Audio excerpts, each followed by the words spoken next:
மூகம் கரோதி வாசாலம் பங்கும் லங்கயதே கிரிம் யத்கிருபா தமகம் வந்தே பரமானந்த மாதவம்.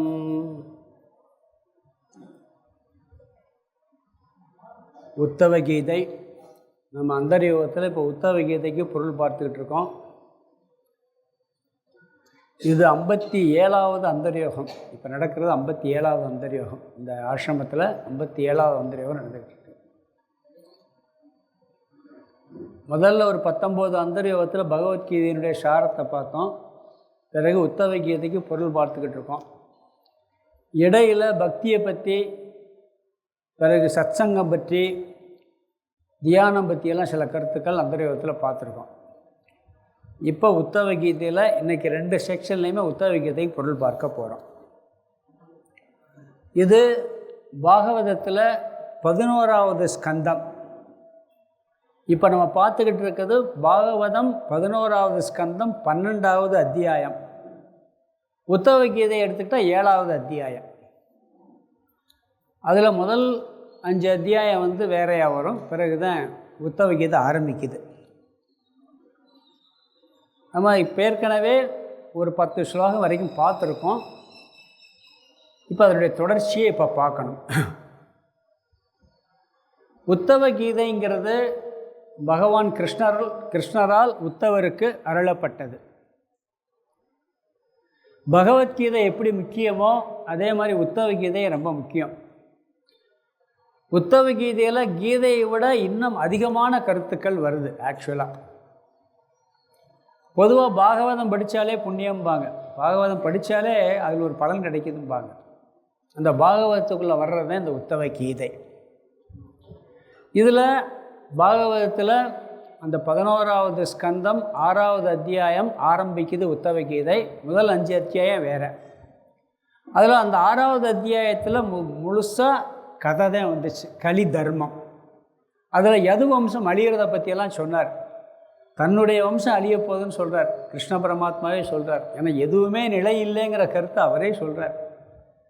யது வம்சம் கூப்பிட்றாங்க அவரை, நீங்கள் வாங்க, உங்கள் வேலையெல்லாம் முடிஞ்சு, கடமையெல்லாம் முடிஞ்சுன்ட்டு இன்னும் கொஞ்சம் வேலை இருக்குங்கிறார். என்னுடைய இனமே அழிய போது, நான் பார்த்துட்டு வருவேங்கிறார். எப்படி பாருங்கள். பிறகு உத்தவ கீதையில் 2வது அத்தியாயம், பாகவதத்தில் 7வது அத்தியாயத்தில் இதெல்லாம் சொன்ன உடனே உத்தவர் சிஷ்யனாக மாறுறாரு. பிறகு பகவான் நேரடியாக உபதேசம் பண்ணுறாரு. ஆரம்பத்திலே தத்துவத்தை உபதேசம் பண்ணிவிட்டு யது மகாராஜாவுக்கும் அவதூத சன்னியாசிக்கும் நடந்த உரையாடல் வந்துச்சு. நான் சுருக்கமாக ஒவ்வொரு டே ஷார்ட்டாக சொல்கிறேன். அது அவதூத கீதை. பாகவதம், அதில் உத்தவ கீதை, அதுக்குள்ளே பிறகு அவதூத கீதை வந்துச்சு. அதில் 24 குருமார்கள். அந்த அவதூத சன்னியாசி யது மகாராஜாவுக்கு 24 குருமார்களை பற்றி உபதேசித்தார். பிறகு தன்னுடைய உடம்பையே ஒரு குருவாக சொல்லி 25 குருவை பற்றி உபதேசித்து ஒவ்வொரு குருவிட்டிருந்து எதை கற்றுக்கிட்டேன். போவார் நடந்து. சூரியனை பார்த்தோன்னு அதில் ஒரு கருத்தை கற்றுக்கிட்டேன், சந்திரனை பார்த்து கற்றுக்கிட்டேன், கடலை பார்த்து கற்றுக்கிட்டேன், புறாவை பார்த்து கற்றுக்கிட்டேன். இப்படி எல்லாத்தையும் பார்த்து ஒவ்வொரு தத்துவத்தை கற்றுக்கிட்டேன்னு சொல்லி 24 குருமார்கள் வெளியே என்னுடைய உடம்பே எனக்கு குருவார்ஜின்னு சொல்கிறார் அவர். அது 3, 4, 5 வரைக்கும் வந்தது. பிறகு 3, 4 அதில் ஃபுல்லாக வந்தது. 2, 3, 4. பிறகு 5வது அத்தியாயத்தில் நேரடியாக உபதேசம் பண்ணார். அதில் எல்லா கருத்தும் வந்துச்சு. கர்மயோகம், ஞான யோகம், பக்தி யோகம், மனனம் எல்லாம் அதில் கடைசியாக வேதாந்தத்தின் சாரத்தை சொல்லும் பொழுது பந்தப்பட்டவன் பந்தப்படாதவன் சொன்னார். யார் பந்தப்பட்டிருக்கா, யார் பந்தப்பட. உடனே உத்தவருக்கு சந்தேகம் வந்துச்சு. பந்தப்படுதல் என்றால் என்ன, பந்தப்படாதது என்றால் என்ன அப்படின்னு கேள்வி கேட்டார். பந்தப்பட்டவனுடைய லட்சணம் என்ன, பந்தப்படாதவனுடைய லட்சணம் என்ன, சம்சார லட்சணம் என்ன, மோட்ச லட்சணம் என்ன, வேறு பேரில் சொன்னான். அஞ்ஞானியனுடைய லட்சணம் என்ன, ஞானியனுடைய லட்சணம் என்னன்னு சொல்லி பந்த மோட்ச லட்சணத்தை பற்றி 6வது அத்தியாயத்தில் விரிவாக விளக்குனார். அதில் கர்மயோகம், பக்தி யோகம், ஞான யோகம் எல்லாம் சொல்லி, ஞானயோகம் பிரதானம், பக்தி யோகம், கர்மயோகம் அது படி அப்படின்னு சொல்லி, ஞான யோகத்தினாலே மோட்சத்தை அடைய முடியுங்கிற கருத்தையும் அதில் சொல்லி, இதுக்கு ஒரே வழி ரொம்ப முக்கியம் பக்தி சத்சங்கம்னார். சத்சங்கம் ரொம்ப ரொம்ப முக்கியம்னு சொல்லி சத்சங்கத்தை பற்றி வலியுறுத்தணும். இதெல்லாம் சத்சங்கம் தான். நம்ம இப்போ உட்காந்து பேசுகிறதெல்லாம் சத்சங்கம்னு சொல்லலாம், ஞான யோகம்னு சொல்லலாம். அப்போ சத்சங்கம்னா யாரோட சத்சங்கம் வைக்கிறது? சத்புருஷர்களோட சத்சங்கம் வைக்கிறதுன்னு சொல்லும்போது அப்போ சத்புருஷர்கள் யாருன்னு ஒரு கேள்வி கேட்டார் உத்தவர். அப்போ அதுக்கு ஒரு 30 லட்சம்னு சொன்னார். இந்த பண்புகள்லாம் யார்கிட்ட இருக்கோ இவங்கெல்லாம் சத்புருஷர்கள், இவர்களோடலாம் நீ பழகுனேன்னா சத்சங்கத்தோடு இருக்கேன்னு அர்த்தம் அப்படின்னு சொல்லி ஒரு 30 பண்புகள் அங்கே சொன்னார். கடைசி பண்பு அதில் ரொம்ப பக்தியை சொன்னார். பக்தியை சொல்லும் பொழுது இவருக்கு என்னாச்சுன்னு சொன்னால் பக்தியை பற்றிய விளக்கம் தேவைப்பட்டது. அதனால் என்ன செஞ்சார், இப்போ பார்க்குற அத்தியாயம் 7வது அத்தியாயத்தில் பக்தியை பற்றி ஆரம்பித்தார். அங்கேயும் பக்தியை பற்றி சொல்லிவிட்டு அதனுடைய விளக்கமாகத்தான் இந்த 7வது அத்தியாயம் பாகவதத்தில் 12வது அத்தியாயம் இதில் 11வது ஸ்கந்தத்தில் இதில் ஞான யோகம் வருது, பக்தியை பற்றி வருது, சிருஷ்டி எல்லாம் வருது. பக்தியை பற்றி சொல்லி முடித்த உடனே உத்தவருக்கு ஒரு சந்தேகம் வரும். அதன் அடிப்படையில் முக்கியமாக ஞான யோகம் வருது. இதுக்கு அடுத்த அத்தியாயத்திலையும் ஞான யோகம் வருது. அதில் ஹம்ச கீதை வருது. இப்போ நம்ம எப்படி உத்தவ கீதை அவதூத கீதைன்னு பார்த்தோமோ அதில் ஹம்ச கீதை வருது. இப்போ இந்த 7வது அத்தியாயத்தில் நம்ம பார்த்த கருத்து என்னென்னா, பக்தியை பற்றி சொல்லும் பொழுது முகவுரையாக சில கருத்து சொன்னார். பக்தி என்ன பண்ணும்னா, முதல்ல ஒருத்தன் பக்திக்குள்ளே நுழைஞ்சிட்டான்னா, பக்தி செலுத்த ஆரம்பிச்சிட்டான்னா அவனை படிப்படியாக அழைச்சி மோட்சத்தில் கொண்டு போய் விட்டுரும் அப்படிங்கிற ஒரு கருத்து பார்த்தோம். ஸ்டெப் பை ஸ்டெப்பாக கொண்டு போய் ஜீவன் முக்தி வரை அழைத்து செல்லும், அல்லது விதேக முக்தி வரை அழைத்து செல்லும். ஒருத்தன் பக்தியிலே இருந்துட்டு ஞான யோகத்துக்கு போய் ஜீவன் முக்தி அடைஞ்சிருவான். ஒருத்தன் ஞான யோகத்துக்கு போல தத்துவத்தை புரிகிறதுக்கு, தத்துவத்தை பற்றி கேட்கவே இல்லை. அவனை என்ன பண்ணும்னா, அந்த பக்தி பிரம்மலோகம் போன்ற லோகங்களுக்கு அழைத்து சென்று அங்கு கிரம முக்தி அடைய வைத்து விடும். இந்த பக்தி அப்படியெல்லாம் பண்ணுன்னு பார்த்தோம். சில இடத்துல பக்தியை ரொம்ப மிகைப்படுத்தி சொல்லுவாங்க. நீ சும்மா பக்தி பண்ணாலே போதும் அப்படி இப்படின்னு சொல்லி ரொம்ப ஓவராக மிகைப்படுத்துறது உண்டு. அதுக்கு காரணம் என்னன்னு சொன்னால், அதான் மகத்துவத்தை சொல்வதற்காக சொல்கிறது உண்டு. சரியாக புரிஞ்சுக்கிறோன்னு அதெல்லாம் பார்த்தோம். பிறகு பக்தியினால் மற்ற உயிர்களும் மோட்சத்தை அடைஞ்சிருக்குன்னு சொல்லியிருக்கு. அவங்களுக்கெல்லாம் எப்படி ஞானமே கிடைக்காது, எப்படி மோட்சம் அடைஞ்சிச்சுன்னு சொன்னால் அது ஒரு அர்த்தவாதத்துக்காக சொல்லியிருக்கு. ஏன்னா ஏதோ ஜென்மத்தில் பக்தி பண்ணி கொஞ்சம் வீழ்ச்சி அடைஞ்சு, ஏதோ தபஸ் பண்ணி வீழ்ச்சி அடைஞ்சு வந்தவங்க ஒரு மானாவோ ஒரு மிருகமாவோ ஒரு யானையாவோ பிறந்து ஒரு ஆசிரம சூழ்நிலையை வாழ்ந்து அங்கே பக்தி செலுத்திக்கிட்டு இருக்காங்க அந்த மிருகம்.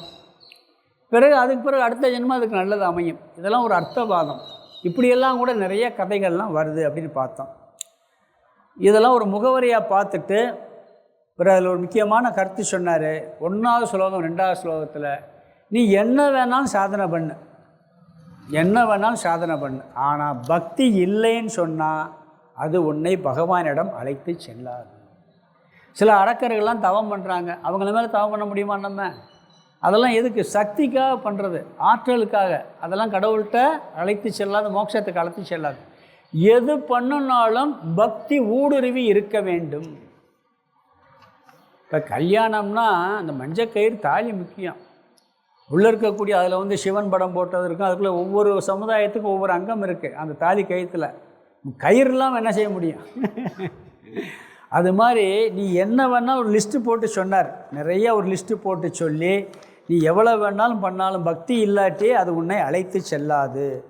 யோகாசனம், விசாரம், தனம், தவம், வேதம் ஓதுதல், யாகம், சேவை, தட்சிணை, விரதங்கள், ஜபம், புண்ணிய தலங்களுக்கு செல்வது, யாத்திரை செல்வது, பதஞ்சலி சொன்ன யமம் நியமம் எல்லாம் கடைப்பிடிக்கிறது, எல்லாம் பண்ணிக்க. பக்தி இல்லாட்டி அது ஒரு பிரயோஜனம் இல்லைன்னார். குற்றாலத்தில் போய் குளிக்க போகிறோம், அங்கெல்லாம் ஒரு மூலிகை தைலம் வச்சுருப்பான், அதெல்லாம் தேய்ச்சி விடுவோம். ஆள் இருக்கான், தேய்க்கிறோம், எல்லாம் சோப்பு இருக்குது, ஷாம்பு இருக்குது, எல்லாம் இருக்குது. தண்ணியே வரல. எல்லாம் இருந்து என்ன பிரயோஜனம்? குளிக்கிறதுக்கு முதல்ல என்ன வேணும்? தண்ணி வேணும். தண்ணி இல்லாமல் நீ சோப்பு கீப்பு எல்லாம் அவசியத்தை என்ன பிரச்சனை? ஷாம்பு இருக்குது, அது இருக்குது, எண்ணெய், எல்லாம் வச்சு என்ன செய்ய முடியும்?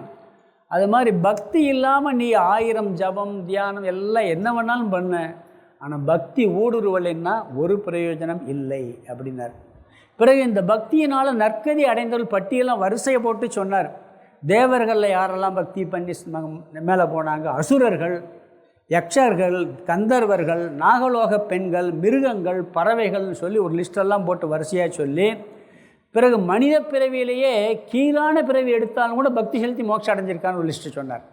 வைசியர்கள், சூத்திரர்கள், பிராமணர்கள் மட்டும் இல்லை, நாயன்மார்கள், ஆழ்வார்கள்லாம் பார்த்தோன்னா எல்லா வர்ணத்தவர்கள் இருப்பாங்க. அங்கே பார்த்தீங்கன்னா எல்லா வர்ணத்தவர்கள் இருப்பாங்க நாயன்மார்கள், ஆழ்வார்களில். பக்தி ஒன்றினாலேயே அவர்கள் கிரம முக்தியை அடைந்தார்கள்.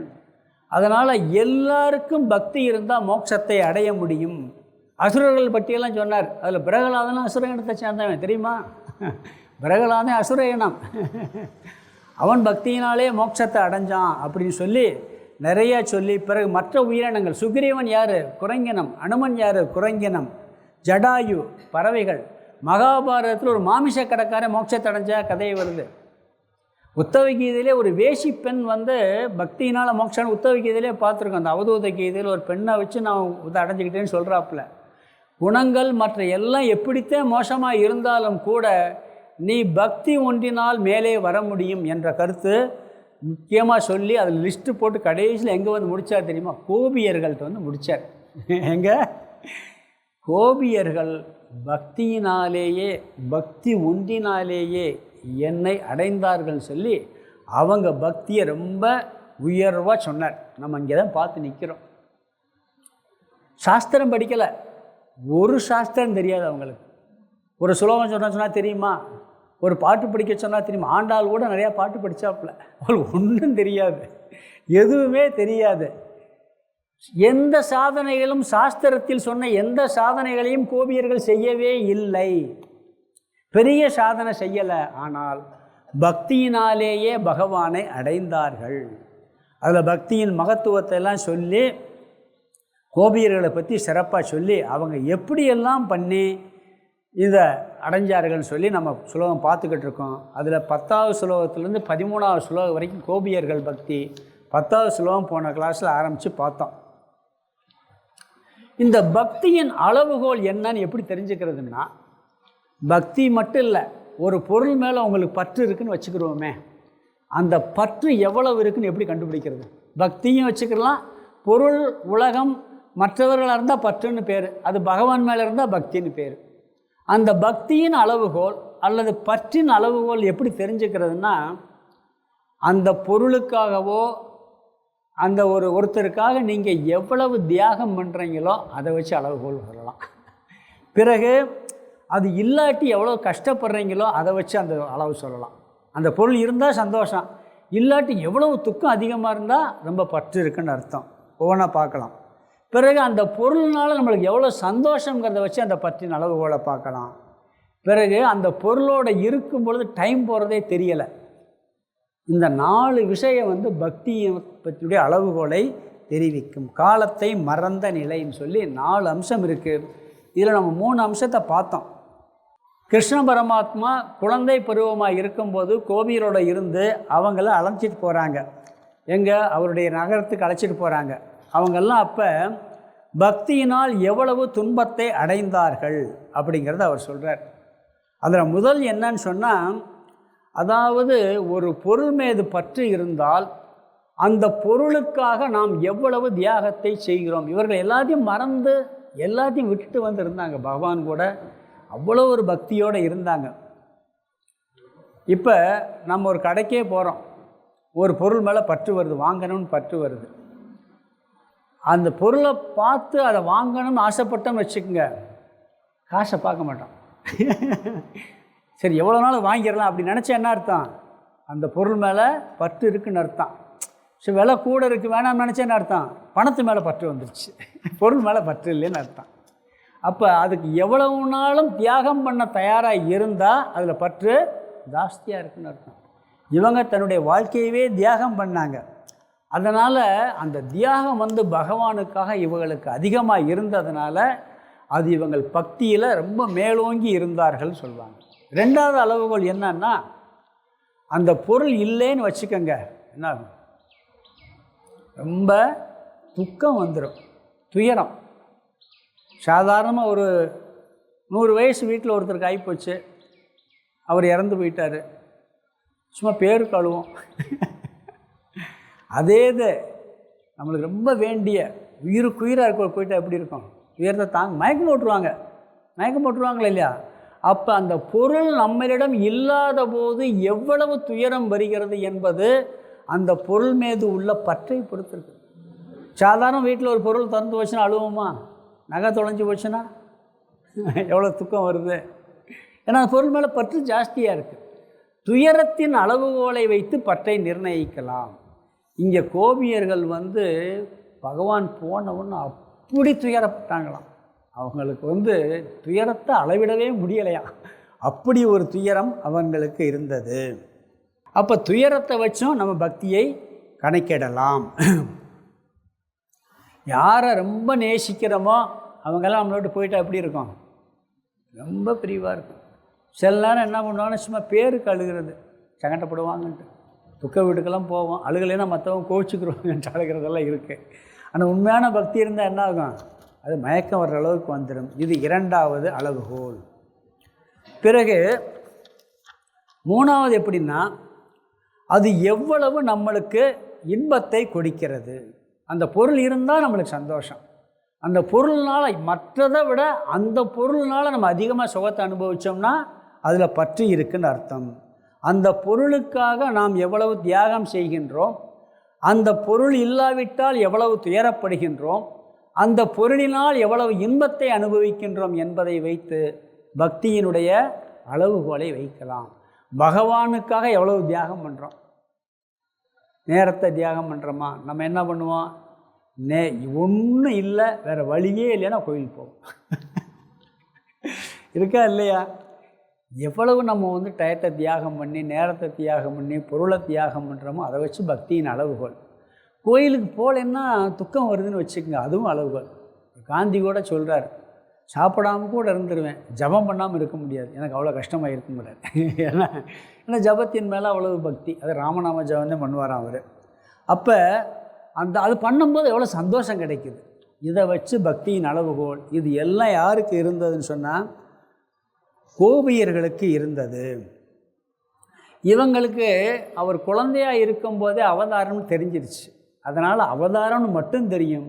அதனால் அவங்க என்ன பண்ணாங்கன்னா ரொம்ப பக்தியோடு இருந்தார்கள். பிறகு இன்னொரு அளவுகோல் என்ன சொல்கிறாருன்னா, இப்போ அதை பார்க்க வேண்டியது அதுதான். ரொம்ப பிரியமானவங்ககிட்ட இருக்கும்போது டைம் போகிறதே தெரியாது. டைம் போகிறதே ஒரு க்ஷணத்தை போல. அப்படி கஷ்டமாக இருக்குன்னு வச்சுக்கோங்க, ஒரு நிமிஷம் எப்படி இருக்கும், ஒரு யுகம் போல் இருக்கும். நம்மளுக்கு பிடிச்சவற்றை பேசிக்கிட்டு இருக்கோம், எவ்வளோ நேரம் இருக்கும், மணிக்கணக்காக பேசுவோம். அதுவும் இப்போ எல்லாம் நிறையா பார்க்குறேன். இந்த கல்யாணம் நிச்சயம் பண்ணிருச்சுன்னா ஃபோனில் பேசுகிறாங்க, சொல்கிறாங்க, மணிக்கணக்கு போகிறதே தெரிகிறதில்ல. பிறகு பேசுனா கடுப்பாயிருது. அப்போ அந்த பிரியம் அதிகமாக இருக்கும் பொழுது எவ்வளவு ஒரு மணிக்கணக்காக பேசினாலும் ஒரு க்ஷணம் போல் தெரியுதான், ஒரு நொடி மாதிரி தெரியுது.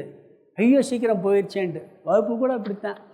இந்த கிளாஸு ரொம்ப இன்ட்ரெஸ்டாக இருக்குன்னு வச்சுக்கோங்க, என்ன செய்வீங்க, என்கிட்டே சொல்லிடுவீங்க, சாமி 3/4 மணி நேரம் பேசுனீங்க, போனதே தெரியலேன்னு சொல்லுவீங்க. இல்லாட்டி என்ன ஆகும், அங்கிட்டு போய் அப்பா உட்கார முடியலப்பா சாமி அப்படின்னு கையை காமிக்கிறது. போட்டு நம்மளை வறுத்து எடுத்துட்டாரு. கிளாஸ் பாடமும் அப்படி இருக்கணும். விஷயத்தில் நம்மளுக்கு ஆர்வம் இருக்கணும். விஷயம் இருந்தால் டைம் போகிறது தெரியாது. சில நேரங்கள் நம்ம ரொம்ப அலுப்பாக டைமாக உட்காந்து தூக்கம் வந்துடும். வேறு வேலைகள் நிறையா பார்த்துட்டு வந்தால் தூக்கமும் வரும், மற்ற வேலைகள் அதிகமாக கவனம் இருந்தாங்க. அப்போ அந்த டைம் போகிறதுங்கிறது அங்கே ரொம்ப விரும்பினவங்களோட இருந்தால் டைம் போகிறதே தெரியாது. சில நேரம் யாராவது என்ன பண்ணுவீங்க, அங்கே அந்தரியோகம் நடக்குது, நல்லாயிருக்கும் போகலாம் அப்படின்னு சொல்லி கூப்பிட்டு உட்கார வச்சுருவீங்க. ஏதோ டீ காஃபி சாப்பாடெல்லாம் நல்லா இருக்குது. கிளாஸ் எப்படி இருக்குன்னா அவங்களுக்கு எப்படி தெரியுமா, என்னை இப்படி உட்கார வச்சு கழுத்து அறுத்துட்டேம்பாங்க. ஒரு மணி நேரம் ஒரு யுகம் போனது போல் இருக்கும்பாங்க. அதில் ஆர்வம் இல்லாட்டி, அப்போ ஆர்வம் இருந்துச்சுன்னா என்னது, போகிறதே தெரியாது. அதனால் இவங்க என்ன சொல்கிறாங்கன்னா, கிருஷ்ணர் போன பிறகு ஒரு க்ஷணம் ஒரு யுகம் போனது போல் இருந்துச்சான். யாருக்கு, கோபியர்களுக்கு. அதாவது போகிறதே அவங்க போயிட்ட உடனே இவங்களால் முடியலை, இருக்கும்போது காலத்தையே நாம் மறந்து விடுவோம் அப்படி சொல்கிறார். சில நேரம் பாருங்கள், வயசான பிறகு இந்த பேரம்பேத்திகளோடு இருந்தால் நேரம் போகிறதே தெரியாது. உண்மையா இல்லையா? சில பேர்களுக்கு இந்த குழந்தைகளோட இருந்தால் போனதே தெரியாது, அப்படியெல்லாம் இருக்குது. அதனால் என்ன சொல்கிறாருன்னு சொன்னால், அந்த பொருள் மீது நாம் பிரியம் இருந்ததுன்னு சொன்னால், பக்தி இருந்தது என்று சொன்னால் நேரம் போவதே. டிவியில் பார்க்குறோம், சீரியல் பார்ப்பாங்க, போகிறதே தெரியாது. நல்ல சீரியலாக இருந்தால் பையெல்லாம் கிரிக்கெட் மேட்செல்லாம் பார்க்குறானுங்க, எப்படி இருக்கான், அவனுக்கு டைம் போகிறதே தெரியாது. இப்போ நான் ஒரு நாள் ஒருத்தருக்கு ஃபோன் பண்ணேன், எங்கே பையங்கள்லாம் இருக்காங்கன்னு கேட்டேன். ஒருத்தங்கிட்ட டிவி பார்த்துக்கிட்டு இருக்காங்கன்னு சொன்னாங்க. டிவியா? இப்போ என்ன அந்த விளையாட்டு சுற்றி டிவி இது பார்த்துக்கிட்டு? இல்லை சாமி, எலெக்ஷன் ரிசல்ட் பார்த்துக்கிட்டு இருக்காங்கன்னாப்புல. எப்படி பையன் போய் எலெக்ஷன் ரிசல்ட்? விஜய் நின்றுருக்கான்ல அதனால் பார்க்குறாங்க. இல்லாட்டி பார்க்க அந்த குழந்தைகளுக்கு அந்த நடிகர் மேலே பற்று. இல்லாட்டி என்றைக்கா எலெக்ஷன் ரிசல்ட் பார்த்துருப்பாங்களா? குட்டி பசங்களாம் பார்த்துக்கிட்டு இருந்தாங்களாம். ஏன்னா அவங்களுக்கு அவர் தேவை, அவங்களுக்கு அவர் மேலே பற்று வந்துருச்சு, நேரம் போகிறதே தெரியலை. இல்லாட்டி இந்த விளையாட்டு சீரியல் தான் பார்ப்பான். நீங்கள் கூப்பிடுங்க, அவன் மாத்திரை சாப்பிடலன்னு வச்சுக்கோங்க, ரொம்ப இன்ட்ரெஸ்ட்டாக இப்படி விளையாட்டை போட்டு விட்டு அப்படியே கொடுத்தேன்னு தெரியாமல் முழுங்கிடுவான். சாப்பிடக்கூடாது கூட சாப்பிட்ருவான், மருந்தெல்லாம் சாப்பிட்ருவான், ஏன்னா அங்கே மூழ்கிடுவான், டைம் போகிறதே தெரியாது. அப்போ கோபியர்களுக்கு பகவானிடம் இருக்கும் பொழுது நாள் கணக்காக போனது ஒரு க்ஷணம் போனது போல் இருந்திருக்கு. பிறகு பிரிந்த பிறகு ஒரு க்ஷணம் ஒரு யுகம் போனது போல் இருந்துச்சான் அவங்களுக்கு. அப்படி துயரப்பட்டார்கள். யுகம்னா என்ன? 200 சதுர்யுகம் அப்படியெல்லாம் கணக்கு இருக்குது. அப்படி காலம் போனதே தெரியாமல் இருந்தது அப்படிங்கிறாங்க. சாயந்தரம் பீச்சில் போய் அப்படியே ஜாலியாக உட்காந்து அமர்ந்துட்டு அப்படியே டைம் பாஸ் பண்ணுவோம். அது மாதிரி பகவான் கூட காலம் கழித்த காலங்கள்லாம் அவ்வளவு ஆனந்தமாக காலத்தையே மறந்து பக்தியில் இருந்தார்கள் அப்படின்னு சொல்கிறார். அதனால் பக்தியினுடைய இலக்கணம் எவ்வளவு அந்த பக்தி இருந்ததுக்கு காரணம் எப்படி சொல்லணும்னா, நாம் அதற்காக எவ்வளவு தியாகம் செய்கின்றோம், பிறகு அது இல்லை என்றால் எவ்வளவு துயரப்படுகின்றோம், பிறகு அதனால் நாம் எவ்வளவு இன்பத்தை அனுபவிக்கின்றோம், பிறகு அது இருக்கும் பொழுது நம்முடைய காலம் எப்படி கழிகிறது. இந்த 4ஐ வைத்து நம்ம பக்தியை அளவிட முடியும். கோபியர்களுக்கு அப்படி இருந்தது. சில நேரங்கள் இந்த ஆசிரமங்களில் ஒரு வார கேம்பெல்லாம் போட்டிருப்பாங்க. சொல்லுவாங்க சில பேர், இந்த ஒரு வாரம் போனதே தெரியலை சாமி அப்படிமா. ஒரு வாரம் போனதே தெரியலை, டைம் தெரியலை. நாங்கள் ரிஷிகேஷெல்லாம் போனால் பார்த்து கேம்ப் 10 நாள் ஆரம்பத்தில் போட்டிருப்பாங்க. அந்த 10 நாள் கேம்ப் பார்த்திங்கன்னா அந்த சூழ்நிலை, இமயமலை, கங்கை எல்லாம் ரொம்ப அழகாக இருக்கான். அப்போ அது இருந்தாங்க, அந்த டைம் பாஸிங்கே தெரியாது. பிறகு கடைசி எப்படி இருக்குன்னு தெரியுமா? என்னதே இருந்தாலும் வீட்டு மேலே இருக்க பற்று போகுமா சொல்லுவான், போனதே தெரியலைன்ட்டு. ஒரு வாரம் ஆன பிறகு அதெல்லாம் ஓடி போயிடும். ஒரு இடம் சாமி சொல்லியிருக்கேன், நான் பரமார்த்தானந்த சாமிஜின்னு நினைக்கிறேன், ஒரு கேம்ப் போட்டிருந்தாங்க.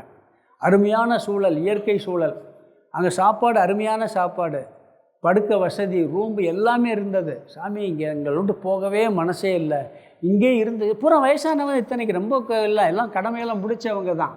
அப்படியெல்லாம் போய் சொன்னாங்க, போனதே தெரியலைன்ட்டு. சாமி ஒரு டெஸ்ட் வச்சார். எப்படி பண்ணார் தெரியுமா? இந்த பாருங்கள், உங்களுக்கு நான் ஒரு 6 மாதத்துக்குள்ளே கட்டாயம் மோட்சத்தை கொடுத்துருவேன், கட்டாயம் உங்களுக்கு மோட்சம் கிடைக்கிறதுக்கு வழி பண்ணிடுவேன், ஃபீஸ் எல்லாம் கட்ட வேண்டிய அவசியமே இல்லை, நீங்கள் ஃப்ரீயாக 6 மாதம் இங்கே தங்கிக்கலாம், அருமையான உணவு, அருமையான சாப்பாடு, இருக்கிறவங்க லிஸ்ட்டாக கொடுங்கன்னார். ஒருத்தர் கூட கொடுக்கல. இங்கே இருந்து ஏன் முடியல, பற்று அங்கே போயிடுச்சு. கொஞ்ச நாளைக்கு நல்லா இருக்குது, அவ்வளோதான். முடியாது அது. அதனால் அந்த டைம் பாஸிங் இருக்கே, போகிறதே தெரியலைன்னா பற்று இருக்குன்னு அர்த்தம். அதனால் என்ன சொல்கிறாருன்னு சொன்னால், பல மணி நேரம் சேர்ந்த மாலை பொழுதும் இரவு பொழுதும் பகவானிடம் கழிக்கும் பொழுது க்ஷணத்தை போல் இருந்தது. என்னுடன் அவர்கள் கழித்த காலங்கள் எல்லாம் ஒரு க்ஷணம் போல் கழிந்த. பகவான் சொல்கிறார், மிக மிக விருப்பத்துடன் என்னுடன் அவர்கள் காலத்தை கழித்தார்கள். எங்கே? விருந்தாவனத்தில் இருக்கும் பொழுது. பிருந்தாவனம் மாறிடுச்சு. விருந்தான்னா துளசின்னு அர்த்தம். துளசி அதிகமாக இருக்கக்கூடிய வனத்துக்கு பேர் விருந்தாவனம்னு பேர். அது பிருந்தாவனம்னு மாறிடுச்சு. அந்த பிருந்தாவனத்தில் கோபியர்கள் எல்லாம் அப்படி இருந்தார்கள். அவங்களுடைய பக்தியை நிறையா சொல்லுவாங்க. நான் ஒரு சொல்லியிருக்கேன் நிறையா. தெரியும்ல, பகவான் வந்து நாரதருக்கு ஒரு அகம்பாவம் வந்துச்சு. நான் கேட்டு சொல்லியிருக்கேன். நாரதருக்கு நம்மளை விட பகவான்கிட்ட யார் பக்தி செலுத்த முடியும்னு சொல்லி வந்திருக்கார். இவர் என்ன பண்ணியிருக்கு, அவருக்கு கொஞ்சம் டெஸ்ட் வைக்கணும்னு சொல்லி தலைவலி வந்த மாதிரி நடித்தாராம். யார்? கிருஷ்ண பரமாத்மா. நடித்த உடனே தலைவலிக்குது அப்படின்னு உடனே பகவானுக்கே தலைவலியா அப்படின்னு இவர் கேட்டிருக்காரு. பகவானுக்கு தலைவலி மருந்து என்னென்னு அவருக்கு தானே தெரியும். என்ன மருந்துன்னு சொல்லுங்கள், வாங்கி கொடுக்குறேன்னு இருக்கார். இது மருந்தெல்லாம் ஒன்றும் சரிப்பட்டு வராது. என் மேலே யார் ரொம்ப பக்தி வச்சுருக்காங்களோ அவங்க காலில் ஒட்டியிருக்க மண்ணை எடுத்து என் தலையில் போட்டால் தலைவலி போயிடும்னு சொல்கிறார். யாராவது தான் காலில் இருக்க மண் எடுத்து கடவுள் காலில் தலையில் போடுவாங்களா? இவருக்கு என்ன 2 சந்தேகம் வந்துருச்சான். ஒன்று, நம்ம பக்தி வச்சுருக்கோம், நம்ம தூசி எடுத்து போட்டால் தலைவலி போயிடும்.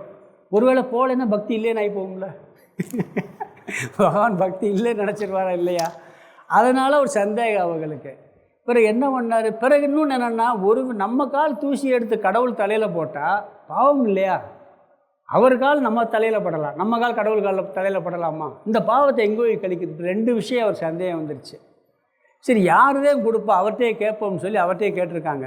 அவர் சொன்னாராம், இப்போ சாமி யாராவது தங்களுடைய கால் தூசியை உங்கள் தலையில் போய் போட சொல்லி கொடுப்பாங்களான்னு கேட்டதுக்கு கோபியர்கிட்ட கேட்டு பாருவேன்னாராம். நேராக அங்கே போயிருக்காரு. என்னென்னு ஓடியாந்தாங்களாம். அந்த மாதிரி பகவான் தலைவலி, அதுக்கு ஒரு மருந்து என்னென்னு சொல்லுங்கள் தர்றேன்னாங்களாம். யார் அவர் மேலே பக்தி ரொம்ப இருக்கோ அவர் கால் தூசியெல்லாம் கொடுத்து அவர் தலையில் போட்டால் தலைவலி போயிடும்னு சொல்லியிருக்காரு. உடனே துப்பட்டா விரிச்சாங்களாம். டப்புன்னு காலை உதறி கட்டி நாங்கள் போய் அவர் தலையில் கொட்டுங்கன்ட்டாங்க. இவர் என்ன கேட்டிருக்காரு, ஏன்பா நம்ம கால் தூசியை போய் பகவான் தலையில் விட்டால் பாவமாக இருக்குது, நாங்கள் எந்த பாவம் அனுபவிச்சுக்கிறோம், அவருக்கு முதல் தலைவலி போகணும். அப்போ இதுதான் பக்தியினுடைய அந்த உச்சம். அப்படிப்பட்ட கோபியர்கள் அப்படி சொல்கிறார். அவங்க நான் இல்லாமல் இருந்த காலங்கள் ஒரு நடியாக இருந்தாலும் ஒரு கல்பத்தை போல போனது. ஒரு கல்பங்கிறது 2000 சதுர்யுகம். சதுர்யுகம்னா பார்த்துங்க, கலியுகம் ஒரு யுகம் 4 லட்சம் சொச்ச வருஷம். ஒரு சதுர்யுகங்கிறது 36 லட்சம் 35 லட்சம் எவ்வளோ வருஷம் வரும். இப்படி 1000 சதுர்யுகம் 2000 சதுர்யுகம் சேர்ந்தது ஒரு கல்பம். அப்படி ஒரு க்ஷணம் நான் இல்லை என்றால் அவர்களுக்கு ஒரு கல்பம் மாதிரி போனது. இப்போ தியான கிளாஸ் வைக்கிறோம். ஆரம்பத்தில் ஒரு 7 நிமிஷம் 8 நிமிஷம் 10 நிமிஷம் தியானம் வச்சா அது 1 மணி நேரம் போகிறது மாதிரி தெரியும். ஏன்னா அதில் ஆர்வம் இல்லை. நல்லா தியானம் பண்ணி பழகிட்டோன்னு வச்சுக்கோங்க, அரை மணி நேரம் போனாலும் போகிறதே தெரியாது. அதனால சமாதியில் இருக்கவங்களாம் எப்படி 1 நாள் 2 நாள்லாம் உட்காந்துருப்பாங்க, டைம் போகிறதே தெரியாது. ஆரம்பத்தில் அது டைம் காலங்கிறதே கஷ்டமாக இருக்கும். அப்படி பகவான் யான் இல்லாத காலங்கள் அவர்களுக்கு ஒரு க்ஷணம் ஒரு யுகம் மாதிரி ஒரு கல்பம் மாதிரி போச்சுன்னு சொல்லி பகவான் சொல்கிறாரு. இது கோபியர்களுடைய பக்தி. பிறகு அடுத்து 12வது ஸ்லோகத்தில் என்ன சொல்கிறாருன்னா, அவர்கள் என்னுடன் இருக்கும் பொழுது தன்னை மறந்த நிலையில் இருந்தார்கள் சொல்லி 2 உதாரணம் சொல்கிறார் பகவான். உத்தவருக்கு சொல்கிறார், இப்படியெல்லாம் கோபியர்கள் என் மேலே பக்தி செலுத்தினாங்கன்னு சொல்லி. தன்னை மறந்த நிலை, அதற்கு 2 உதாரணம் சொல். யோகிகளைப் போல் இருந்தார்கள். கடலில் மற்ற நீர்கள் கலக்கும் பொழுது எப்படி கடல் மயமாகுமோ அப்படி என்மயமாக அவர்கள் ஆகிவிட்டார்கள் சொல்லி 2 உதாரணத்தை சொல்கிறார். அது எப்படின்னு ஒவ்வொன்றா பார்க்கலாம். இது ஒரு ரொம்ப அழகான ஸ்லோகம். இது கோபியனுடைய மனநிலையை குறிக்குது. பகவான் கூட இருக்கும்போது அவங்க எப்படியெல்லாம் இருந்தாங்க அப்படின்ட்டு. தமிழ்லேயும் ஆண்டாள் பற்றி சில பாடல்கள்லாம் இருக்குது. தமிழில் ஆண்டாள் கிருஷ்ணர் மேலே எவ்வளோ பக்தியோடு இருந்தாளுங்கிறதுக்கு நிறைய பாடல் இருக்குது. தன்னை இழந்தால், தன் நாமம் கெட்டால், தலைப்பட்டால், நங்கை தலைவன் தாளே அப்படின்னு பாடல் இருக்குது. தன்னை இழந்தால், தன்னிலே மறந்துட்டாளாம், தன்னுடைய பேர் என்னன்னே தெரியாதான் அவளுக்கு. தன் நாமம் கெட்டால், கெட்டு போதல்ங்கிறது நெகட்டிவ் வார்த்தை. இன்னொரு இடத்துல பாசிட்டிவ் வார்த்தையும் இருக்கும். தன்னை இழத்தல், நான் நாமம் கெட்டல்னா தனக்கு உடம்பு இருக்குங்கிற அபிமானமே இருக்கிறது இல்லை, தன்னையை மறந்து ஒரு நிலையில் இருக்கிறது. தன்னை இழந்தால் தன் நாமம் கெட்டால்னா உடல் அபிமானமே இல்லாமல் பகவான் மீது அப்படி ஒரு பக்தி இருந்தது. ஆண்டாளுக்கு அப்படி இருந்துச்சு. அதே பக்தி கோபியர்களுக்கும் இருந்தது. நம்மளுக்கு எல்லாம் எப்படின்னா, நம்ம உடலுடைய அபிமானத்தை நம்மளால் விட முடிகிறதே இல்லை. உடல் அபிமானங்கிறது ரொம்ப இருக்குது எல்லாருக்குமே. ஏன்னா வெளியே போகும்போது என்ன பண்ணுவான், ட்ரெஸ் எல்லாம் அப்பப்போ அப்படி சரி பார்த்துக்கிறோம். கண்ணாடியை பார்க்குறது, அதை பார்க்குறது, தலையெல்லாம் சீவி இருக்கான்னு பார்க்குறது, முடியெல்லாம் இருக்கான்ட்டு. முன்னாடியெல்லாம் கண்ணாடி கொண்டு போவாங்க, இப்போ கண்ணாடி கொண்டு போக வேண்டிய அவசியம் இல்லை. ஏன் தெரியுமா? செல்ஃபோனே கண்ணாடி மாதிரி ஆயிடுச்சு. செல்ஃபோன்லேயே பார்த்துக்கிடலாம், அந்தளவுக்கு இப்போ ஆகிப்போச்சு. இப்போ அதாவது இந்த உடல் மேலேயும் இந்த ட்ரெஸ்ஸு மேலே இருக்க அய்மானம் போகாது.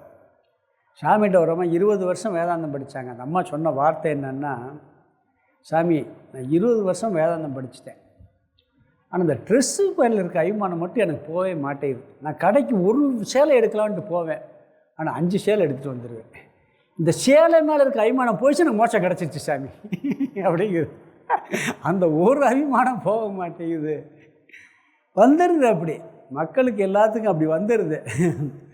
இந்த ஒரு அய்மானம் எனக்கு போச்சுன்னு அந்த அம்மாவே சொல்லுதான், எனக்கு இந்த ட்ரெஸ்ஸு மேலே இருக்க அய்மானம் போயிடுச்சு, நான் மோட்சம் அடைஞ்சிட்டேன்னு அர்த்தம். இப்படி எல்லாருக்கும் அந்த உடல் அழகு, ட்ரெஸ்ஸில் இப்படி ஒவ்வொரு மேலும் நம்மளை அலங்காரப்பட, அதுக்கு காரணம் என்னென்னா உடல் மேல் உள்ள அபிமானம். சில பேர்லாம் என்ன பண்ணுவாங்கன்னா, இந்த நாமாவளி சொல்கிறது தனியாக நான் கூட்டத்தோடு சொல்லிடுவோம், தனியாக சொல்ல சொன்னால் வெக்கப்படுவோம், கூச்சப்படுவான். பாடல் படிக்க சொன்னால் சில பேர்லாம் பாட்டு படிப்பாங்க, நம்ம கேட்கவே முடியாது. எனக்கு அதை பற்றி கவலை இல்லை, பகவான் கேட்குறான்ட்டு அவங்ககிட்ட கொண்டாக்க படிச்சுக்கிட்டு இருப்பாங்க. ஏன்னா அந்த ஒரு பக்தியின் மயத்தில் அந்த இதெல்லாம் தெரியாமல் படிக்கிறது. சில பேர் பாருங்கள், இந்த சாஷ்டாங்கமாக நமஸ்காரம் பண்ணுறதுக்கு சங்கடப்படுவாங்க. இந்த கீழே சாஷ்டாங்கமாக கோயிலில் கூட பார்த்திங்கன்னா பெண்கள் அப்படி விழுகக்கூடாதும்பாங்க. ஆண்கள் பொதுவாக கோயிலே பார்த்தா சாஷ்டாங்கமாக நமஸ்காரம் பண்ணணும். அதுக்கு அதில் ஒரு ஒரு ஒரு இது இருக்குது. நான் ஒரு பெரியவர் பார்த்தேன், அப்போல்லாம் எங்களுக்கு சின்ன வயசு, ஒரு 30 வயசு 32 வயசு இருக்கும். ஒரு பெரியவர் அவருக்கு ஒரு 1000 ஏக்கர் இருக்குது எஸ்டேட்டு, 75 வயசு. எங்கள் ஊருக்கு சாமி வந்திருக்கார். அவர் ஒரு பெரிய காரில் வர்றாரு, பெரிய கோடீஸ்வரர் வர்றாரு. ரோட்டில் சாமி நிற்கிறார், நடு ரோட்டில், சாதாரண தார் ரோடு. அவர் காரில் இருந்து இறங்கி சாஷ்டாங்க நமஸ்காரம் பண்ணார். எனக்கு அப்படியே ஸ்டன் ஆயிடுச்சு. நடு ரோட்டில் இப்படி சாமிக்கு வயசு 30 வயசு தான் இருக்கும், நம்ம எங்கள் குருநாதர் சாமிக்கு. அவர் அப்படி விழுந்தார். அப்போ அதெல்லாம் எப்படின்னா அந்த உடல் அபிமானத்தை அங்கே சமர்ப்பணம் செய்கிறது. சில நேரங்களில் பார்த்தீங்கன்னு சொன்னால் இந்த பக்தி பரவசத்தில் சில பேர்லாம் இருப்பாங்க. அவங்கெல்லாம் என்ன பண்ணுவாங்கன்னா, அந்த இதெல்லாம் தெரியாது. அந்த உடம்பு சாமி ஆடுறதெல்லாம் பார்த்துருக்கீங்களா? சாமி ஆடும் போதெல்லாம் அந்த தன்னுடைய உடல் அபிமானமே விட்டு விடுவார்கள். சில பேர் நம்மளை பற்றி என்ன நினைப்பாங்க, தப்பாக நினைப்பாங்களோ, ஏது நினைப்பாங்களோ சொல்லி உடல் அபிமானத்தோடு இருக்கிறார்கள். இந்த சன்னியாசத்துக்கு வந்தால் மொட்டை போடணும், தாடி வளர்க்கணும். காரணம் என்ன? இந்த மொட்டை போடுறது சில பேர் நாஸ்திரெல்லாம் கேள்வி பண்ணுவாங்க. இந்த முடியை கொடுக்குறது கையை கொடுக்க வேண்டியானே, கையை வெட்டி போடுவியா? முடியை வெட்டி கொடுக்குற கடவுளுக்கு. முடியை வெட்டி கொடுக்குறது அழக தியாகம் பண்ணுறது. நம்ம நாட்டில் பெண்கள் மொட்டை, நீங்கள் ஆந்திராவில் திருப்பதி கோயிலில் பார்த்தா லேடிஸ் கூட ஃபுல்லாக நிறைய பேர் மொட்டை போட்டு வருவாங்க. அதனுடைய இது அர்த்தம் என்னென்னா, அழகு மேலே அபிமானம் ரொம்ப இருக்குது எல்லாருக்கும், தன்னுடைய உடல் மேலே. என்னுடைய உடல் அபிமானத்தை பகவானுக்கு அர்ப்பணம் செய்கிறேன், தியாகம் பண்ணுறது. அதுதான் காணிக்கை, மொட்டை போட்டு காணிக்கை செலுத்துறது. அப்படி உடல் அபிமானத்தை விடுவது. இப்படி கோபியர்கள்லாம் என்ன பண்ணிட்டாங்கன்னா, தன்னுடைய உடல் அபிமானத்தை முற்றிலுமாக இழந்து விட்டார்கள். இழந்து அப்படி ஒரு பக்தி செலுத்துகிறாங்களாம். அதுக்கு இப்போ நம்ம சபரிமலைக்கே போகிறோம், இந்த பழனி பாத யாத்திரை போகிறோம். அப்போ மெயினாக என்ன பண்ணுறது தெரியுமா? உடல் அபிமானத்தை விடுறப்ப தான் 2 மாதம் இருக்குது, என்ன சேவ் பண்ணுறது இல்லை. மற்ற இப்போ சேவ் பண்ணால் ஒரு கல்ச்சர் ஆயிடுச்சு, ஆனால் ட்ரிம் பண்ணிடுவாங்க. அதை அப்படி ட்ரிம் பண்ண முடியுமா? மாலை போட்டால் அப்படி பண்ண முடியாது. அது மட்டும் செருப்பு போடுறது இல்லை, ஒரே ஒரு காவி ட்ரெஸ்ஸு தேய்க்காமல் போட மாட்டோம். அது அப்படி துவைச்சி துணியை நினச்சி கட்டுறது. அப்புறம் உடல் அபிமானத்தை அந்த மாலை போட்டிருக்க நேரத்தை விட்டு பழகுறோம். இதுக்காக தான் நம்ம முதலில் இந்த சம்பிரதாயங்கள்லாம் வந்திருக்கு. இவர்கள் எப்பொழுதுமே தன்னிலை மறந்து விட்டார்கள், தன்னுடைய உடல் அபிமானத்தை இழந்து விட்டார்கள், எதையும் அறியலையா, தங்களையே மறந்து விட்டார்கள்ங்கிறார். வாழ்க்கையில் சிலதெல்லாம் மறந்துடணும்னு நம்ம சொல்லுவோம். ஏதாவது நம்ம தப்பு செஞ்சோம்னு வச்சுக்கோங்க, ஏப்பா நான் ஏதோ தெரியாமல் பண்ணிட்டேன், மறந்துருப்பா அப்படின்னு சொல்லுவோம், புரியுதா? ஆனால் இங்கே என்ன மறக்க சொல்கிறாருன்னா, உடல் அபிமானத்தை மறத்தல். கடைசியாக மறக்க வேண்டியது அகங்காரத்தை, நான் என்ற அகங்காரத்தை மறக்கணும். அதை இவர்கள் இழந்து விட்டார்கள், மறந்து விட்டார்கள். எப்பயுமே நமக்கு தனித்தன்மை வச்சுருப்போம், அதெல்லாம் இழந்து விட்டார்கள்ங்கிறார். என்னிடத்தில் இணைத்து விட்ட மனம்ங்கிறார். மயி அனுஷங்க பக்ததியகங்கிறார். என்ன என்கிட்ட வந்து அப்படியே மனம் ஒன்றி விட்டார்கள், பிணைக்கப்பட்ட மனதை உடையவர்களாக இருந்தார்கள். தன்னுடைய உடல், மனம், புத்தி, ஆடை முதலிய அனாத்ம சுரூபம் அனைத்தையும் அவர்கள் மறந்து என் மீது ஒரு பெரிய பக்தி வைத்திருந்தார்கள் அப்படிங்கிறார். ஜன் புத்திஷத்தில் ஒன்றுக்கு ஒரு குரு உட்கார்ந்துருந்துருக்கார். ஒருத்தர் ரொம்ப அப்படியே ஆணவத்தோடு வருவாராம் அவர்கிட்ட, அவரை பார்க்குறதுக்கு. கோட்டை கலத்தி வச்சுட்டு வான்னாராம். யார்? குரு. கோட்டை கலத்தி வச்சு தான் நான் வந்திருக்கேன்னாரான். இல்லை, நீ கோட்டை கலத்தி வைக்கல, கோட்டை கலத்தி வச்சுட்டேன்னு. அகங்காரங்கிற கோட்டை கலத்தி வச்சுட்டு வான்னாரான். அந்த ஆணவத்தோடு அப்படியே ஒரு கம்பீரமாக வர்றது. இந்த ராமாயணத்தில் தசரதன் வந்து காட்டுக்கு போய் ஒரு முனிவரை பார்க்க போகிறார். வனத்துக்கு ரதத்தை தூரத்தில் நிப்பாட்டிட்டு செருப்பெல்லாம் கலத்தி போட்டு போகிறார். இவர் ராஜா தான். ஆனால் அதனுடைய மதிப்பு என்னென்னா தன்னுடைய ஆணவத்தை எல்லாம் இறக்கி வச்சுட்டு போகிறது. அதனால் என்ன சொல்கிறாருன்னு சொன்னால், இவர்கள் அப்படி தன்னுடைய அகங்காரத்தை எல்லாம் இழந்து பக்தி செலுத்தினார்கள். அங்கே போகும்போது ஒரு சொல்லில் எளிமை இருக்கணும், உடையில் எளிமை இருக்கணும். அங்கெல்லாம் பந்தாவெல்லாம் போகக்கூடாது. அந்த மாதிரி ஒரு போனார்கள் அப்படின்னு சொல்கிறாருங்க. தன்னுடைய சூழ்நிலையை மறந்தார்கள். இந்த சில பேர் சொல்லுவாங்க, அந்த குழந்தைகள்லாம் ரொம்ப அழகாக இருக்கிறதுக்கு காரணம் தெரியுமா? அது பாட்டுக்கு இருக்கும். இந்த முடியை பிடிச்சி பார்க்காது, அழகு அது எப்போ தன்னுடைய அழகை பார்க்க ஆரம்பிச்சிருச்சோ அப்போ நம்ம ரசிக்க மாட்டாங்க. அந்த குழந்தை அது இயல்பாக இருந்துன்னு வச்சுக்க எல்லாருமே ரசிப்போம். ஏன்னா அது தன்னுடைய நிலையை மறந்துருக்கும். அது தன் நிலையை மறந்துருக்கும்போது நம்மளுக்கு ரசிக்க முடியும். அது தன்னை பார்க்க ஆரம்பிச்சிருச்சுன்னு வச்சுக்கோங்க, நம்மளுக்கு ரசிக்க முடியாது. தன்னை மறந்த நிலை, அப்படி ஒரு உயர்ந்த நிலையில் இருந்தார்கள் அப்படிங்கிறார். இவர்கள் வந்து கிருஷ்ணரை பார்க்கும்போது கிருஷ்ணரை மட்டும்தான் பார்த்தாங்களாம், தன்னை பார்க்கவே இல்லையாம். இதெல்லாம் பக்தியில் சொல்கிறார். கம்பர் ஒரு இடத்துல வர்ணிக்கிறார் ராமர் மீது உள்ள பக்தியை. தோள் கண்டார் தோளே கண்டார். பார்த்துருக்கோமா இல்லைங்களா? தோளை பார்த்தவங்க தோளை பார்த்தாங்களாம், கையை பார்த்தவங்க கையை பார்த்தா. அதனுடைய அர்த்தம் என்னன்னா, அவரை பார்த்தவங்க எல்லாத்தையும் மறந்துட்டாங்கிறத சொல்கிறார். அப்படி வர்ணிக்கிறார் கம்பரே வந்து. ராமரை யாரையும் முழுமையாக பார்க்கலையாம், மெய் மறந்து விட்டார்கள்ங்கிறார். அப்படி கோபியவர்கள் மறந்து விட்டார்கள். வேதாந்தத்துப்படி சொன்னோம்னா, உடல் அனாத்மாவினுடைய அபிமானத்தை விட்டு அனாத்மாவுக்கு பேர் இருக்கும், புகழ் இருக்கும், பதவி இருக்கும், பட்டம் இருக்கும், பெரிய ஆளாக இருப்பார், எல்லாம் அனாத்மாவினுடைய சொரூபந்தான். எல்லாவற்றையும் மறந்த நிலையில் இருந்தார்கள். அங்கே ஆசிரமத்துக்கு போயாச்சுன்னா, அங்கே வேதாந்தம் படிக்க போயாச்சுன்னு வச்சுக்கோங்க, அங்கே வந்து எல்லாம் ஒன்று தான். அந்த காலத்தில் கிருஷ்ணரும் அங்கே படித்தார். கிருஷ்ணருடைய நண்பர் யார்? குஷேலர். அவரும் ஒன்றா தானே படித்தார். அப்போ அங்கே போன உடனே ஏன் யூனிஃபார்ம் போடுறாங்க தெரியுமா? சில இடங்களில் ஸ்கூலில் ஏன் யூனிஃபார்ம்னா, அங்கே எல்லோரும் ஒன்று. அங்கே வந்து தன்னுடைய அலங்காரம்லாம் கிடையாது.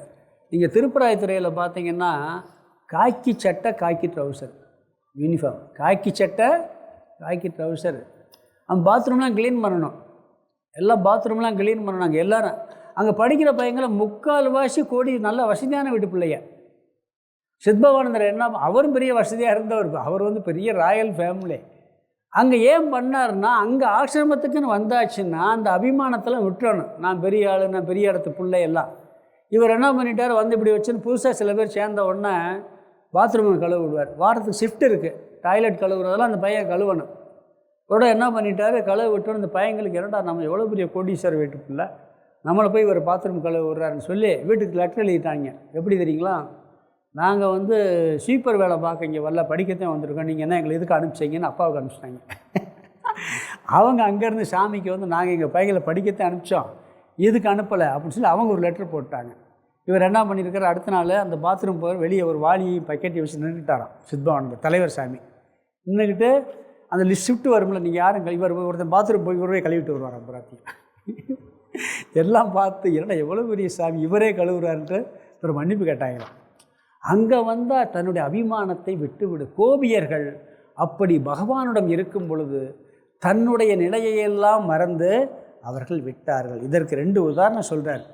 யதா சமாதவ் முனையக, முனிவர்கள் சமாதி நிலையில் எப்படி அனைத்தையும் இழந்து மறந்து இருந்தார்களோ அப்படி இருந்தார்கள். எப்படி இருந்தாங்க? முனிவர்களைப் போல தன்னுடைய நிலை அனைத்தையும் மறந்து இருந்தார்கள். முனிவர்கள் சமாதியில் எல்லாத்தையும் மறந்துடுவாங்க, உடல் அபிமானமே இருக்காது. அந்த சமாதியில் 2 இருக்குது. ஒன்று யோக சமாதி, ஞான சமாதின்னு. இங்கே உதாரணம் சொல்லியிருக்கு இந்த ஸ்லோகத்தில். முனிவர்கள் சமாதி நிலையில் தன்னை மறந்து எப்படி இருந்தார்களோ அப்படி இந்த கோபியர்கள் என்னிடம் இருக்கும் பொழுது தன்னை மறந்து பக்தி பரவசத்தில் இருந்தார்கள் சொல்கிறார். யோக சமாதி, ஞான சமாதி. இந்த வீர நரசிம்மர், யோக நரசிம்மர்லாம் நம்ம பார்க்குறோம். யோக சமாதின்னு சொன்னால் அந்த அஷ்டாங்க யோகத்தில் தியானத்தில் போய் ஹையஸ்ட் நிலை. அப்போ உடல் நான் தியானம் பண்ணுறேங்கிற எண்ணம் கூட இருக்காது. எந்த சொரூபத்தை அது மட்டுமே இருக்குமா. உடல் அபிமானம் கிட்டத்தட்ட முழுசாக போயிடும். அது யோக சமாதின்னு பேர். ஓரளவுக்கு தான் சரீர அபிமானம் இருக்குமே வெளியே முழுமையாக தன்னுடைய சரீரத்தை எல்லாத்தையும் மறந்துடுவாங்க. அதனால தான் சமாதியில் பார்த்திங்கன்னா 3 நாள் 4 நாள் இருக்கே தெரியாது. இந்த நிர்விகல்ப சமாதியெலாம் ராமகிருஷ்ணன் தான் சொல்லுவாங்க. 2-3 நாளைக்கு அப்படியே இருப்பாராம், ஒன்றுமே தெரியாதான். கொண்டு வரது பிறகு திருப்பி டைம் போகிறதே தெரியாது. அப்படி அந்த சமாதி நிலையில் தன்னை மறந்த நிலையில் இருப்பது போல இருந்தார்கள். இது யோக சமாதி. இன்னொன்று இருக்குது, வேதாந்த ரீதியில் இருக்கிறது சொல்கிறாங்க. அதாவது ஞான சமாதி சங்கரர் சொல்கிறார். இதில் எப்படின்னு சொன்னால், ஞான சமாதின்னு சொன்னால் அதுக்கு ஒரு உதாரணம் சொல்லுவாங்க. அதாவது எல்லாத்தையும் நீக்கி ஒரே எண்ணத்தில் இருக்குது. ஞானத்தில் எப்படி இருக்குன்னு தெரியுமா? ஒருத்தர் இப்போ ஒரு குயவர் வீட்டுக்கு போகிறோம். அங்கே ஒரு 25-100 பானை இருக்குது. நிறைய டிசைனில் பானை இருக்குது. அதில் ஒன்றில் சிவப்பு கலரில் பெயிண்ட்டு, மஞ்சள் கலரில் பெயிண்ட்டு, ஒரு தங்க கலரில் பெயிண்ட்டு, வெள்ளி கலரில் பெயிண்டெல்லாம் இருக்குது. எல்லாத்தையும் பார்த்தாலும் குயவருக்கு என்ன இருக்கும்? எல்லாம் மண்ணுதேங்கிற எண்ணம் இருக்கும். நம்மளுக்கு என்ன பண்ணுவோம்? அது அப்போ அந்த ஒரே எண்ணம், அந்த வேறுபாடு இல்லை. இது ஞானம். அது மாதிரி தத்துவத்தை உணர்ந்த ஞானிகள், யோகிய சமாதியில் இருக்க ஞானிகள் எப்படி இருப்பாங்கன்னு சொன்னால், எத்தனை வேறுபாடுகள் பார்த்தாலும் கூட அங்கே எல்லாம் இறைவன் சொரூபத்தை மட்டுமே பார்ப்பார்கள். இது ஞான சமாதி. இப்படி இந்த 2 சமாதியில் எப்படி யோகிகள் இருக்கிறார்களோ அப்படி இந்த கோபியர்கள் என்னுடன் இருக்கும் பொழுது அப்படி ஒரு பக்தியில் மூழ்கி விட்டார்கள் அப்படிங்கிறார் அவர். அனைத்து வேற்றுமைகளையும் விட்டு விட்டார்கள். வேறுபாடு எங்கே பார்க்குறோமோ அங்கே தான் போட்டி பொறாமையெல்லாம் வரும். எல்லாத்தையும் பகவானை பார்த்துட்டீங்க, இல்லை ஆத்மாவை பார்த்தாச்சுன்னா அந்த போட்டி பொறாமைக்கு இடமில்லாமல் போகிவிடும். இது ஒரு உதாரணம் சொல்லியிருக்காரு. இனியொரு உதாரணம் என்னன்னா கடல் உதாரணம். கடலுக்குள்ளே எது போனாலும் என்னாகும்? கடல் தான். கங்கை நதி போகுது கடலில். அந்த கல்கத்தாவில் கலக்கிறதுக்கு முன்னே அப்படி எடுத்து நல்லா குளிப்போம், எல்லாம் பண்ணுவோம், அதை எடுத்து குடிச்சுக்கிடுவோம், எல்லாம் அந்த புனிதமாக டப்பாவோடு அடைச்சி வச்சுக்கிடுவோம். அந்த போய் அந்த வங்காள விரிகுடா கலந்த பிறகு அந்த தண்ணி வாயில் ஊற்றினா எப்படி இருக்கும்? ஒரே தண்ணி தான். சரி, கூவ நதி உள்ளே போய் கலக்குது, அது என்ன ஆயிடுது? அங்கே கூவமாக தெரியுதா? தெரியலை. அதுவும் கடல் மயமாயிரு. நல்ல தண்ணி, கெட்ட தண்ணி, மழை தண்ணி, எந்த நீர் கடலுக்குள்ளே போனாலும் அது கடல் மயமாகிமே தன்னுடைய சொரூபத்தை இழந்து விடும். கடலுக்குள்ளே போன பிறகு கூவம்னு சொல்ல முடியுமா? கடலுக்குள்ளே போன பிறகு கங்கைன்னு சொல்ல முடியுமா? யமுனைன்னு சொல்ல முடியுமா? எதுவும் சொல்ல முடியாது. எந்த தண்ணி கடலுக்குள்ளே போனாலும் தன் நிலையை இழந்துவிடும், தன்னுடைய சொரூபத்தை இழந்து கடல் மாகிவிடும். அப்படி இவர்கள் தன்னிலை மறந்து பகவானோடு ஐக்கியமாகி இருந்தார்கள். அவருடைய சொரூபத்தையெல்லாம் இழந்துட்டாங்களாம். 2 உதாரணம் கடல் மாதிரின்னு சொல்கிறார். இது கீதையில் கூட வந்திருக்குதுல்ல. காட்டாறு, பாலாறு, பெரியாறு, அந்த ஆறு, இந்த ஆறு எல்லாரும் கடலுக்குள்ளே போச்சுன்னு என்ன ஆகும்? எல்லாம் கடல் தான். அங்கே கடலை நதி அதுக்கு முன்னாடியெல்லாம் என்ன சொல்லுவோம்னா, இந்த நதி அந்த நதின்னு சொல்லுவோம். இந்த நதிக்கு உற்பத்தி ஸ்தானமெல்லாம் சொல்லி அதுக்கு ஒரு வரலாறுலாம் சொல்லி எல்லாம் சொல்லுவோம். ஆனால் கடலுக்கு போயாச்சுன்னா ஒரே கடல் தான். ராமேஸ்வரத்தில் இருக்க கடல் தண்ணியாக ஒரே மாதிரி தான் இருக்கும். அமெரிக்காவில் போய் குடிச்சு பார்த்தாலும் அதுவும் ஒரே மாதிரி தான் இருக்கும். எங்கே போய் கடல் தண்ணியை வாயில் ஊற்றுனா ஒரே சொரூபம் தான். தன்னுடைய நிலையை இழந்து விடும். மழை நீர் இருக்குது, அப்படியே அருமையாக இருக்கும், சைடு சாப்பிட்டா. கடலுக்குள்ளே விழுந்துருச்சுன்னா அது சொரூபமாயிடும், அது வேறையாக இருக்குது. அப்படி இந்த 2 உதாரணத்தை சொல்லுகிறார். நிறைய நதி இருக்குது. இந்த நதியில் குளித்தா புண்ணியம், அந்த நதியில் குளித்தா நர்மதா பரிக்கிரம யாத்திரை, இப்படி நதிகளை ஆனால் எல்லா நதியும் கடலுக்குள்ளே சங்கமாயிடுச்சோன்னா எல்லாம் கடல் மயம்தான், எல்லாம் ஒன்றாயிருங்கிறார். அது மாதிரி இவர்கள் என்ன பண்ணிட்டாங்கன்னா தன்னுடைய நிலையை இழந்து கடவுள் இறைவனுடைய சொரூபமாகவே தன்னை முழுசாக மறந்துட்டாங்களாம். யோகத்தில் இருக்கக்கூடியது மாதிரியும் அது மாதிரியும் இழந்து விட்டார்கள். இது 12 வரைக்கும் சொல்லி 13வது ஸ்லோகத்தில் இவர்கள் என்ன நிலையை அடைந்தார்கள்னு சொல்கிறார். அடுத்த ஸ்லோகத்தில் என்ன சொல்கிறாருன்னா, கடவுளை பற்றி ஏதாவது தத்துவங்கள் புரிஞ்சிருக்கான்னா ஒன்றும் புரியலை அவர்களுக்கு. கடவுள் தத்துவத்தை பற்றி கேட்டால் ஒன்றுமே தெரியலை, எதுவுமே தெரியாது.